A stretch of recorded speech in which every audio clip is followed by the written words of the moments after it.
Now let us look at the perspective of Islam as far as polygamy is concerned. The phrase that I mentioned previously, marry only one, this is mentioned in the glorious Quran in Surah Al Imran, in Surah An-Nisa, chapter number 4, verse number 3.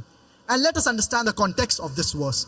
Allah subhanahu wa ta'ala says in Surah An-Nisa, chapter number 4, verse number 3, فَانْكِحُوا مَا طَابَ لَكُم مِّنَ النِّسَاءِ مَثْنَى وَثُلَاثَ وَرُبَاعَ. That marry women of your choice in 2s, 3s, or 4s. But if you cannot do justice, then marry only one. So Islam gives permission for a Muslim man to have more than one wife.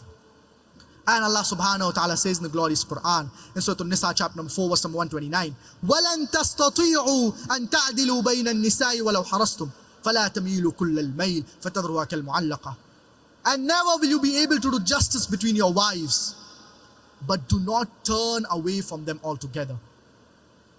Many people unfortunately have a misconception that polygamy, having more than one wife, it is fard, it is compulsory in Islam. But polygamy, it is not fard, but rather it is an exception.